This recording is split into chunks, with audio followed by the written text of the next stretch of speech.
Loch Lomond, Legend of the Loch, is Scotland's first ever large format film.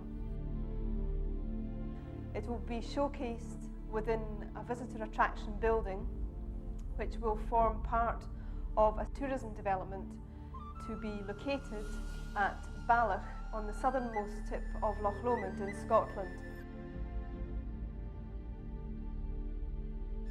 This £60 million development is due to open in April 2001 and is promoted and funded by Dumbartonshire Enterprise and the European Union. It also has significant funding from the private sector. It is hoped that when Scottish people see the film, it will instill within them a sense of pride. And when other visitors see the film, they will want to venture further into Loch Lomond and the Trossachs National Park.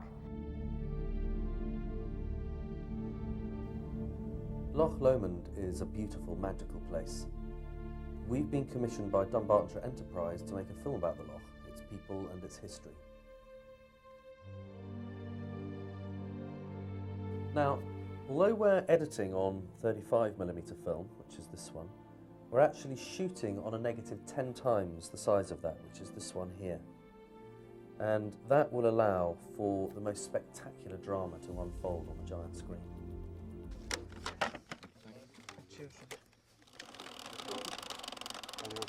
The camera is larger than the standard 35mm camera and weighs about 30 kilos with the lens and the film magazine attached. The crew have had to carry the camera and accessories through some fairly rugged countryside in order to achieve some of the most beautiful shots in the film.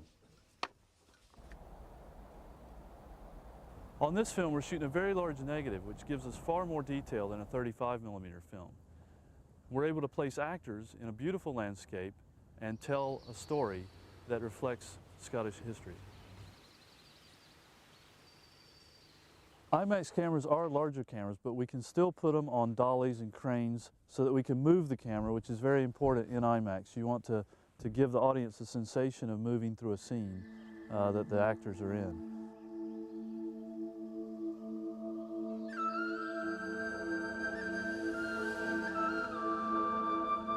This is Sky.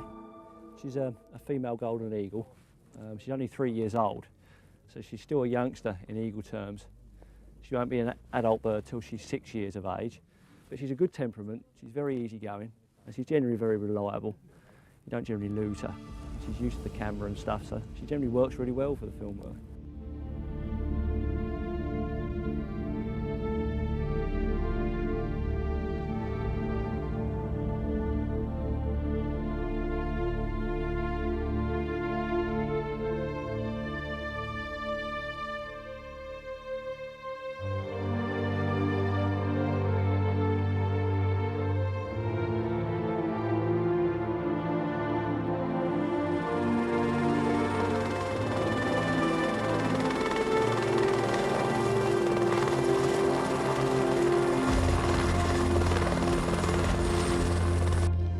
Here to do some aerials of Scotland with the Imax format.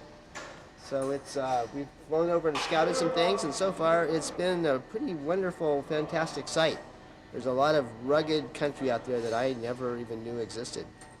It's going to be nice to see it with a little bit of sunlight, though, which in Scotland may be a little hard to do. If we were here for clouds, we'd certainly have enough footage to walk away after one day. But we're just going to keep flying around, and every now and then we get some really great bursts of sunlight through a hole in the sky, and it comes down and lights up something, and you get a fantastic shot that you wouldn't get otherwise. I think it's going to be a lot of fun. It's going to be challenging to make this work, but we'll just keep flying around and around and around until we get the right conditions.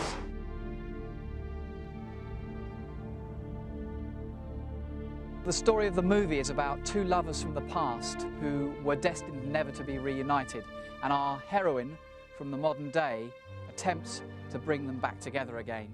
And does she do it? Well, you'll have to watch the film.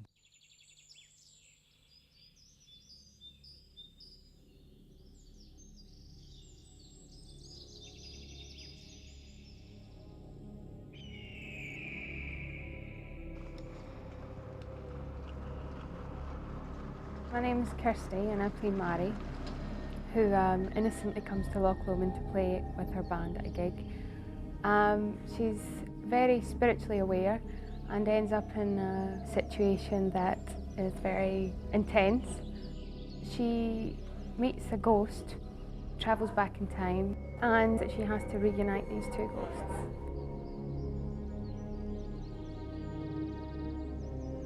What we're using here is what is called the blink filter system.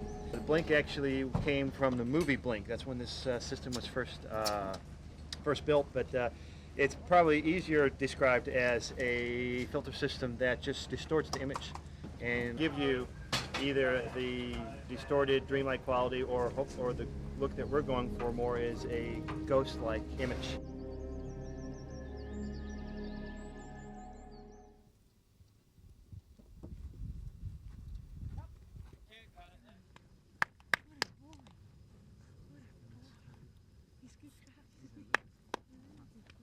Okay, we're shooting a shot for the beginning of the movie where we have this man who is a stunt double for McCrimmon, one of our lead actors, who's on a stolen horse and he's riding with a message which is the story of the film, because of course the message that he's got has been given to him by his dead friend to be delivered to his dead friend's lover, and unfortunately the message never gets there. But the shot that we're doing right now is of the horse jumping over the camera to give the audience the effect of being there.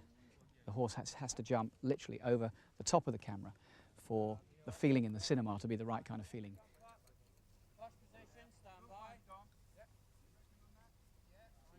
That spark will drop onto that pan, ignite the small charge, which will go through that tiny little aperture there, that one there, igniting the main bore, which is in there.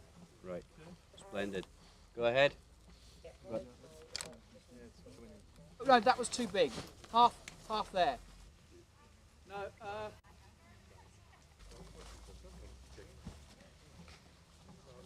Okay, remember exactly where you are there. Can you just stay there? Hold it there. No, Bernard, have you got everything you need to load the gun? Yes. Right, I need all people here to stand by to do a lock off. We're basically firing a gun at the camera.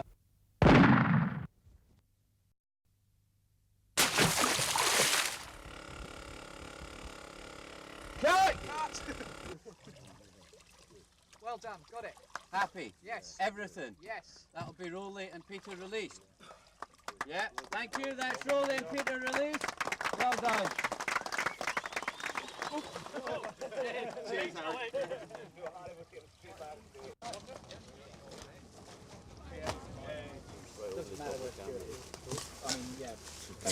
So what we're filming here is a reaction shot when she sees McCrimmon being shot off the back of the horse by a redcoat sniper, and we're using a track and a zoom. What we do is as the camera tracks away from her, the lens zooms in and it gives a distortion effect. It will distort the background and it will distort the foreground as the camera moves and the lens moves out. So what you get is a very, very strange sensation. No!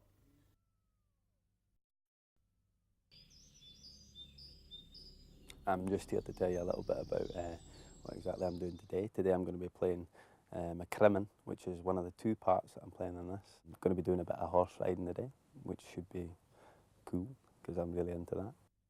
I've got to go and save Moira with my friend Alan, so I'll be having a laugh, diving about like a maddie. I'm playing Robbie as well, which is an ancestor of McCrimmon. So I'm going to be riding the horse, etc., all of which is fairly new things to me, as well as playing the pipes, which I've not really done before. So that's going to be quite interesting on the big screen, as we call it, seeing as my fingers will be the size of 12 footballs and my head will be the size of about a football pitch. This is actually more like stage acting than it is television or film. But as with everything, you're learning, and it's a whole lot of fun. We're setting up a shot where two horses will ride through, and the plan is that they'll throw a sword with a rope attached that she can climb down.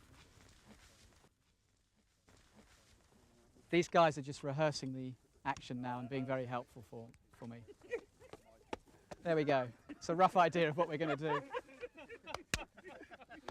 Except It won't be as funny as that.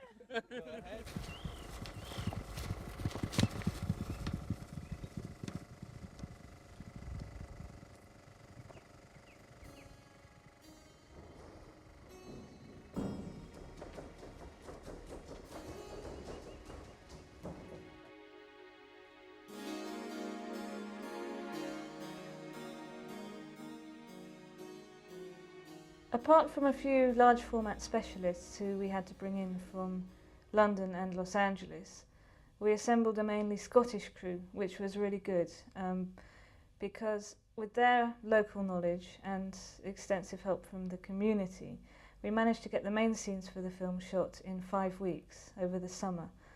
I do have to say that the Scottish weather was very good to us as well. We had a permanent production team of 15, and for the big period drama scenes, personnel on set reached over 100. Many of the extras we were working with were actually members of Clan Wallace. My name is Shoris Wallace and I'm the Chief Executive of the Wallace Clan Trust. We supply men and women, professional people for the film and TV industry, and today we're up near Kippen and we're filming for a big, large format production, and we've got quite a large crew up here today supplying the Redcoats, the Highlanders and weaponry.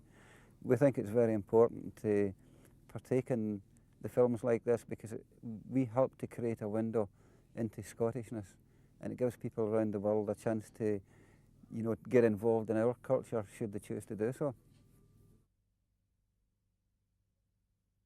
The difference between working on large format and ordinary film is that the shots are very complicated and take a lot longer to set up because of that. Also the scope of the shots as well is so large. I've been through so many different weather conditions. We've had special effects, I've been carrying flaming torches, rain effects, so we've been soaked, but it's been great.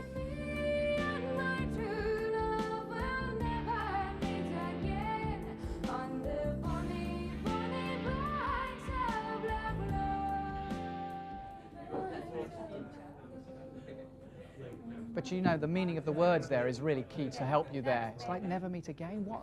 Of course, I know how I can do this. Yeah, music's literally the last thing that goes on in a film quite often, and it's all been edited, cut, all the dialogue is there, and it's the underscore is the thing that follows the film through. Hopefully sometimes you probably don't even notice it, but it's carrying the weight and emotion of the film and trying to heighten it.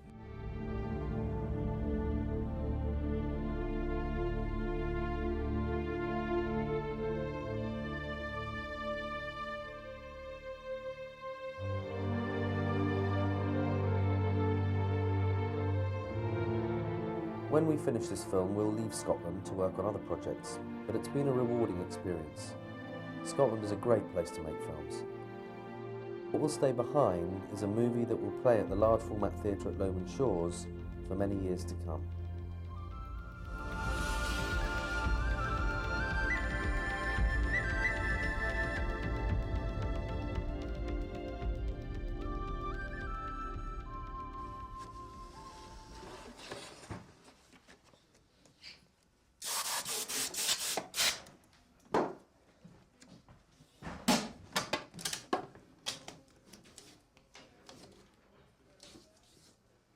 Another roll. Another $1,000.